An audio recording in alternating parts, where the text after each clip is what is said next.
The distress signal arrived at the edge of human space with no warning, riding on a frequency nobody had used in over a decade. It came from the Veil Assembly, a quiet alien confederation that mostly kept to itself, trading rare minerals and staying out of galactic politics. Commander Elena Ruiz was on duty at Outpost Meridian when the signal blinked to life on her console, and she frowned at the translated text scrolling across the screen. The message was short, almost desperate. A plague had broken out across 3 Veil colonies. Their medical technology could not stop it. They were asking humanity, of all the species in known space, for help. It struck Elena as strange the moment she read it. The Veil were proud, private people. They rarely asked for anything from outsiders, let alone humans, who they had always treated with a polite but obvious distance. Humanity had a reputation among the stars, one built from old wars and older stories, and most species preferred to keep humans at arm's length. So when the Veil Assembly sent a plea for medical aid directly to a human outpost, skipping over species they had far closer relationships with, it did not sit right with her. Still, orders were orders, and the Meridian Accord that governed human conduct in shared space was clear. When a plea for medical aid came in, it was answered, no matter who asked. Elena forwarded the signal up the chain, and within hours, a response came down from Sol Command. A medical relief ship, the MRV Hippocrates, was being dispatched under Dr. Marcus Chun, one of the most respected xenobiologists in the fleet. Elena was assigned to escort duty, commanding a single corvette, the Wraithbird, alongside the medical vessel. It seemed like overkill for a mercy mission, but nobody questioned Sol Command's caution these days. The journey to Veil space took 6 days through the slipstream lanes. Marcus spent most of it buried in what little data the Veil had shared about the plague. It was thin, oddly thin, for a species begging for outside help. Symptoms were vague. Genetic markers of the pathogen were incomplete. When he tried to request additional medical scans from the Veil Science Ministry, the replies came back slow and evasive, full of apologies about damaged equipment and overwhelmed staff. Marcus mentioned this to Elena over a private channel one evening, his voice tight with unease. "It's like they don't want us to know what we're actually dealing with," he said. "Either their scientists are so panicked they've forgotten how to communicate clearly, or somebody up their chain doesn't want us seeing the whole picture." Elena had no answer for that. She only tightened patrol routines around the Hippocrates and made sure the Wraithbird's sensors stayed hot the entire trip. Something about this mission made the hair on her arms stand up, though she could not say exactly why. It was not fear of the unknown pathogen. It was fear of the unknown motive. When they finally dropped out of the slipstream near Veil Prime, the scene that greeted them was almost too calm. No emergency beacons lit the space around the colony world. No hospital ships crowded low orbit. A single Veil cruiser waited for them, its hull dark and quiet, drifting like a sentinel rather than an escort. Marcus tried hailing the surface directly, requesting updated casualty numbers and quarantine zone coordinates. The response he received was a simple set of docking instructions, nothing more. Elena did not like it. She kept the Wraithbird at a defensive distance while the Hippocrates approached the Veil cruiser for what was supposed to be a brief coordination meeting before landing teams could be organized. She watched on her scopes as the medical ship closed the gap, running standard hailing protocols, broadcasting the agreed medical mission codes that were supposed to guarantee safe passage under galactic law. Then, without warning, the Veil cruiser's weapon ports opened. Elena's blood went cold as she watched 3 particle beams lance out and slam into the Hippocrates shields before Marcus could even finish his sentence over the comm. The medical ship rocked violently, alarms blaring through the channel as Marcus shouted for status reports from his crew. Elena barely had time to process what she was seeing before the Veil cruiser fired again, this time punching straight through the weakened shields and into the Hippocrates' outer hull. "They're firing on us." Marcus's voice cracked through the static, panic bleeding into every word. "Elena, they lied. This whole thing was a trap. We need—" The channel cut to static.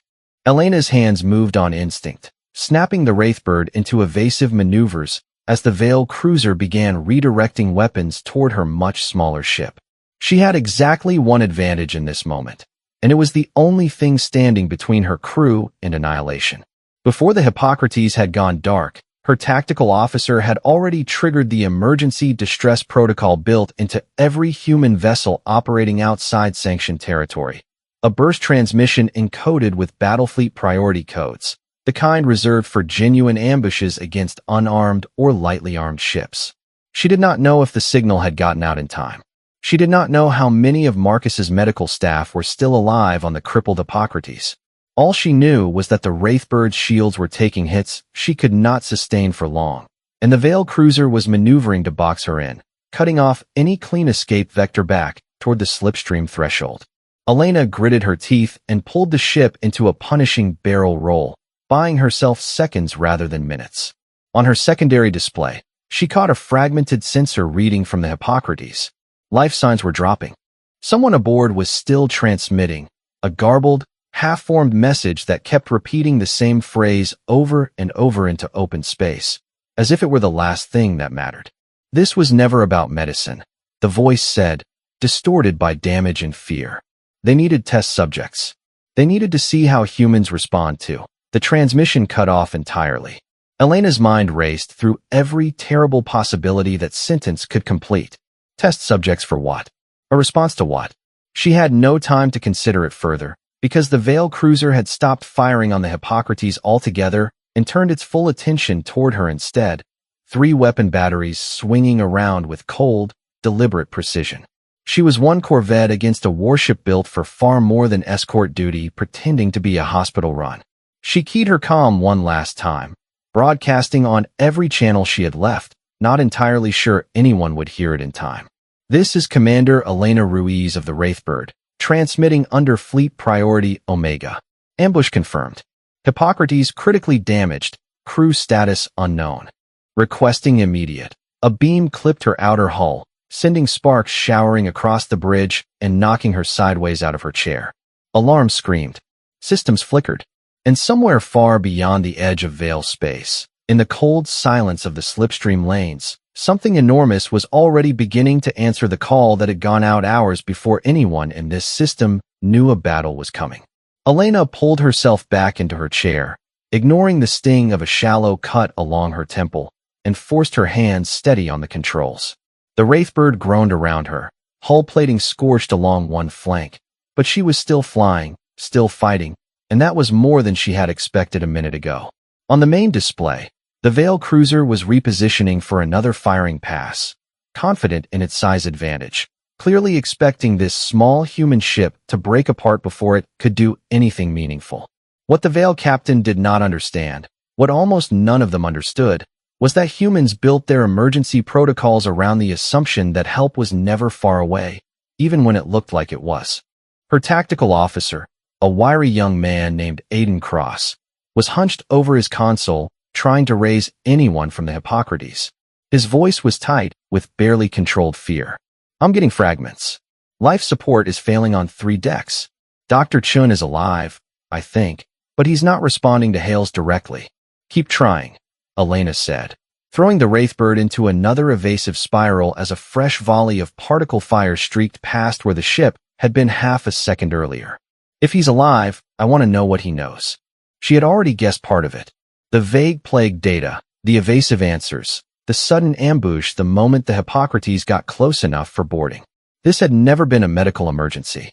It had been bait, carefully designed to lure in exactly the kind of unarmed, trusting response that the Meridian Accord all but guaranteed. Someone within the Veil Assembly, or perhaps some faction using the Veil as a proxy, wanted human medical crews close enough to capture, close enough to study. The why of it mattered less right now than the fact that her people were dying because of it. The Veil cruiser fired again, and this time the shot connected solidly with the Wraithbird's rear shield generator. The ship lurched, alarms shrieking through the bridge, and Elena felt the deck tilt beneath her boots as artificial gravity struggled to compensate. Smoke curled from a ruptured conduit near the engineering station, and for a moment she thought this was the hit that would end things. It was not. A new voice cut through the chaos, calm and startlingly clear against the noise of the failing ship. It was Aiden, staring at his console with wide eyes. Commander, sensors are picking up slipstream disruption at the system threshold. Something big just dropped out of transit. Elena's heart hammered as she pulled up the long-range sensor feed, half expecting reinforcements for the enemy, some second Veil warship arriving to finish what the first had started. What she saw instead made her breath catch in her throat. Massive hulls, dozens of them, unfolding out of slipstream distortion in perfect formation, running lights blazing white and gold against the darkness. She recognized the silhouettes immediately, the sharp angular prows and layered plating of the Solar Defense Fleet's frontline battleships, vessels built not for escort or exploration, but for war. At the head of the formation, unmistakable even at this distance, was the unmistakable profile of the ISV Prometheus's Wrath, one of only 12 Leviathan-class dreadnoughts humanity had ever built. Elena almost laughed despite the pain in her side. Someone at Sol Command had not taken chances with this mission after all.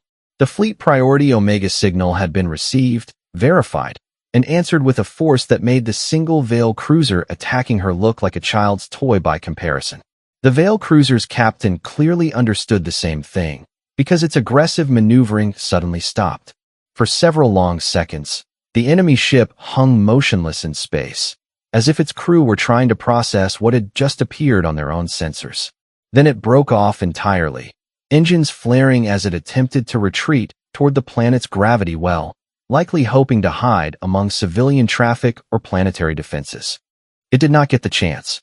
A single targeting lock flashed across Elena's display, originating not from her own ship, but from the approaching human fleet, hundreds of thousands of kilometers away and closing fast.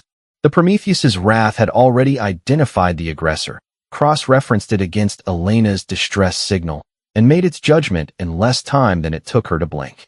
A lance of concentrated energy speared across the void, precise and merciless, striking the fleeing Veil cruiser's engine section and crippling it instantly.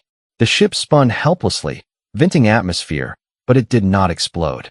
Someone up the chain had ordered a disabling shot rather than a killing one, which told Elena that whoever was in command wanted answers, not just vengeance. "Commander," Aiden said, voice shaking with something between relief and disbelief. "We're being hailed by Fleet Command. Direct channel." Elena straightened in her chair, wincing at the movement, and nodded for him to patch it through. The voice that came over the comm was calm, controlled, and carried the unmistakable weight of someone used to command over immense forces. "Wraithbird, this is Admiral Voss aboard Prometheus's Wrath. We received your distress call. Status of the Hippocrates?"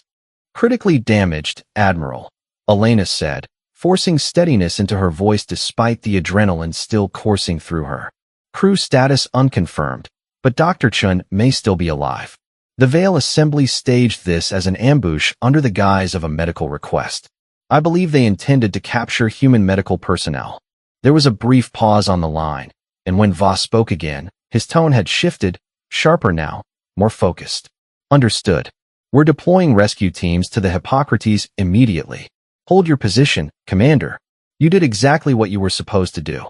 Elena allowed herself a shaky breath as she watched shuttles peel away from the massive battleships, streaking toward the crippled medical vessel with practiced urgency.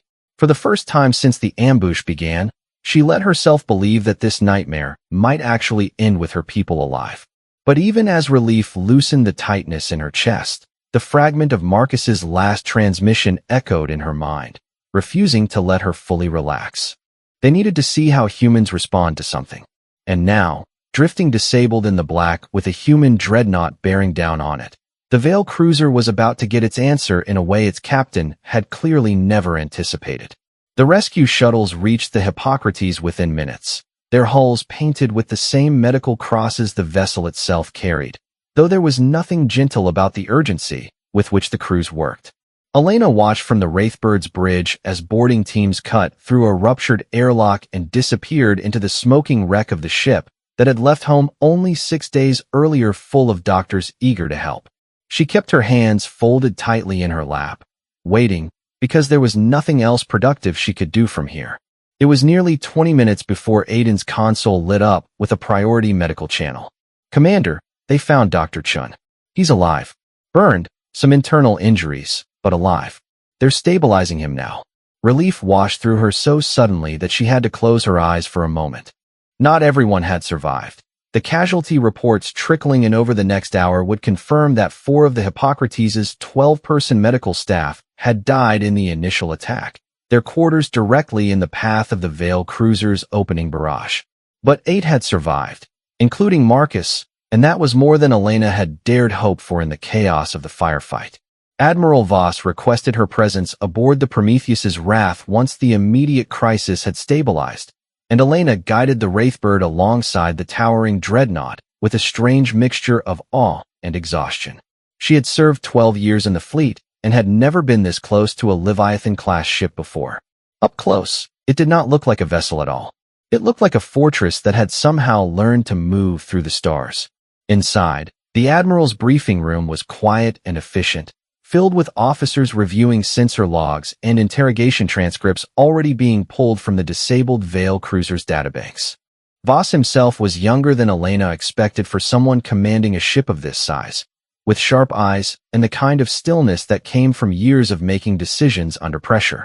"Commander Ruiz," he said, gesturing for her to sit. "Your quick thinking with that distress signal likely saved everyone left alive on the Hippocrates. I want you to hear what we've pulled from the enemy vessel before this goes any further." He nodded to a technician, who brought up a series of recovered data fragments on the main display. Elena listened as the details unfolded, and with each piece, the picture grew darker than she had imagined. The plague had been real, but it had not originated naturally.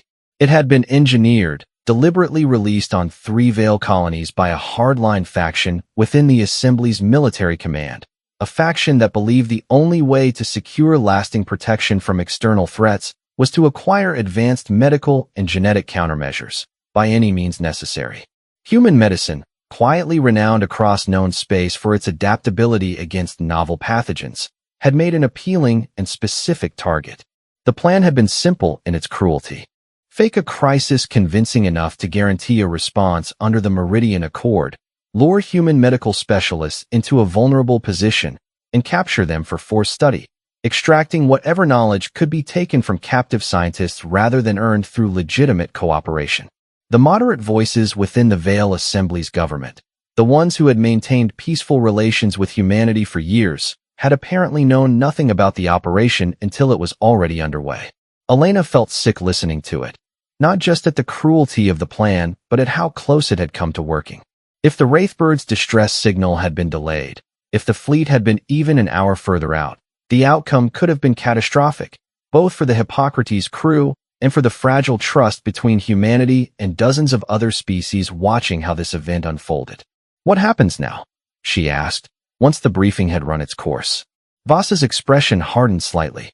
"Now we make sure everyone in this sector understands exactly what happens when someone tries this. The Veil Assembly's legitimate government has already been informed. They're horrified and frankly terrified of what we might do in retaliation. I intend to make sure our response is proportional, but unmistakable." He turned toward the display, where the disabled Veil cruiser still drifted, quietly surrounded by 3 of the fleet's escort vessels. "The officers responsible for this operation will be handed over for a joint tribunal, with human observers present. The moderate Assembly government will make a public acknowledgement of what happened, and they will formally invite continued medical cooperation, this time under proper protective protocols. This was an attack on unarmed medical personnel operating under explicit humanitarian codes. We are not going to let that go unanswered, but we are also not going to let it spiral into something none of us actually want." Elena nodded slowly, understanding the delicate balance Voss was trying to strike. Humanity's reputation among the stars had always been a strange, uneasy thing, respected and feared in equal measure, admired for capability, but held at a careful distance because of a history few species fully forgave or forgot.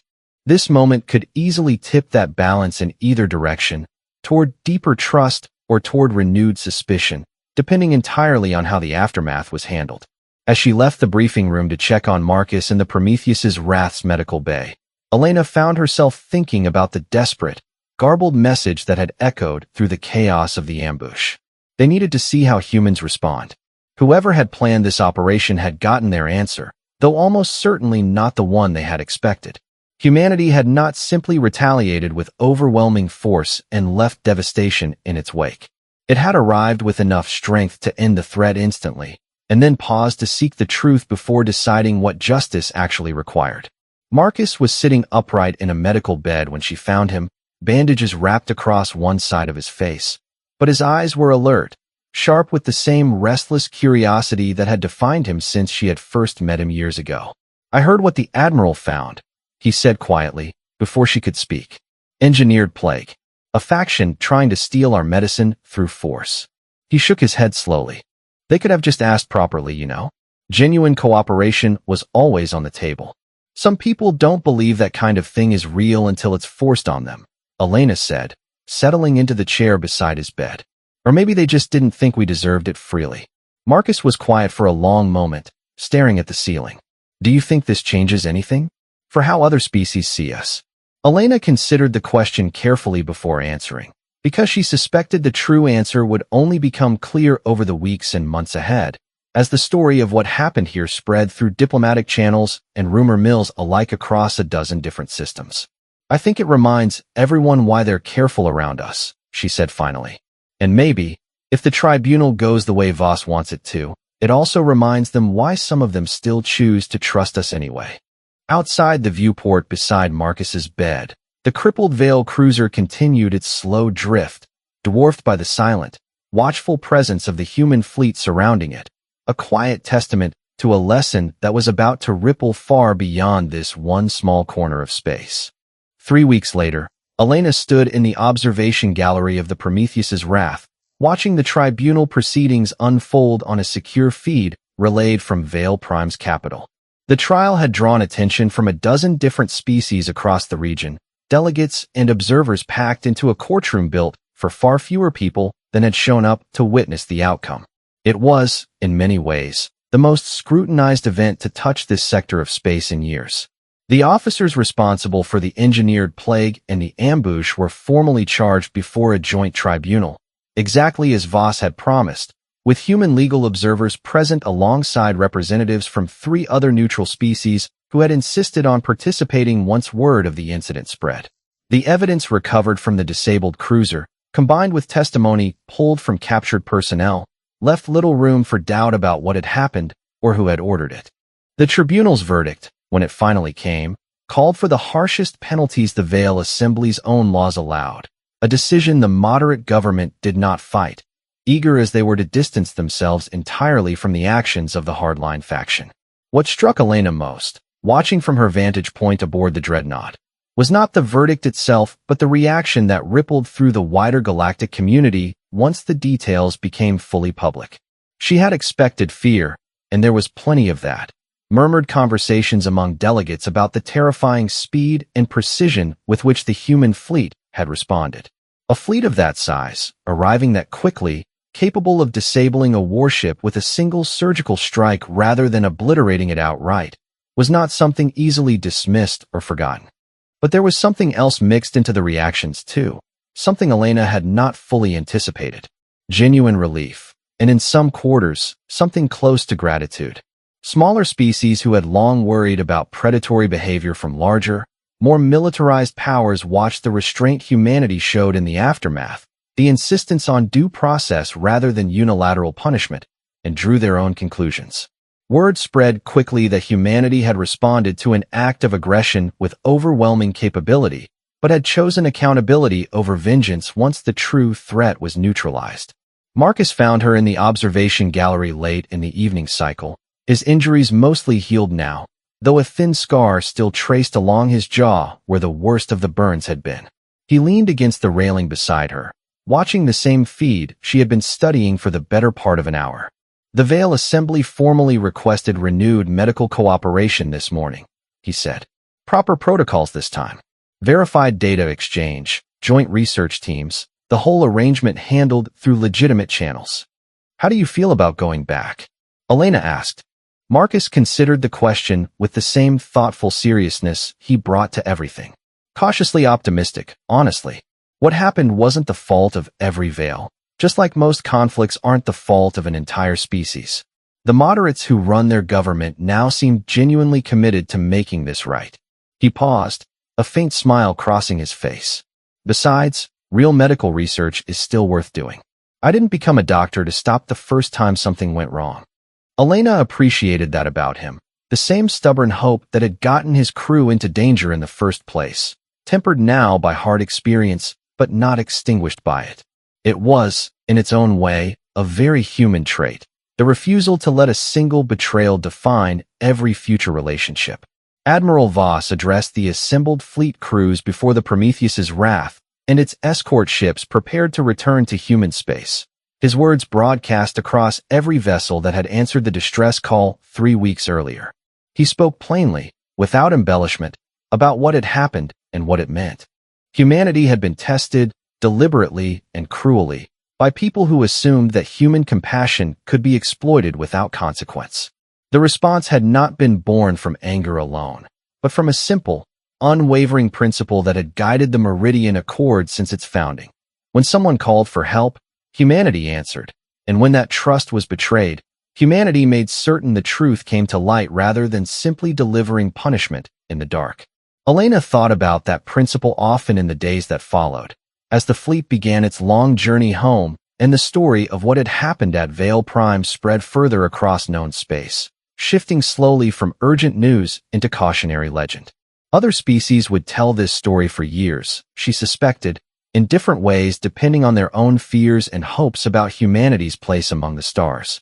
Some would remember only the terrifying image of an entire battle fleet dropping from hyperspace to answer a single distress call. Others would remember the tribunal, the insistence on evidence and fairness even after such a clear betrayal. Standing on the bridge of the Wraithbird as it fell into formation behind the towering silhouette of the Prometheus's wrath, Elena found herself thinking that both versions of the story were true, and that perhaps that was exactly the point. Humanity carried enormous strength, more than enough to have answered cruelty with equal cruelty if it had chosen to.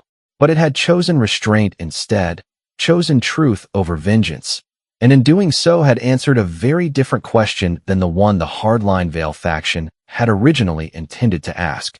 They had wanted to know how humans would respond to captivity and betrayal. What they received instead was an answer far larger and far more complicated than they had bargained for, one written not just in the arrival of battleships from hyperspace, but in everything humanity chose to do once the fighting was already over.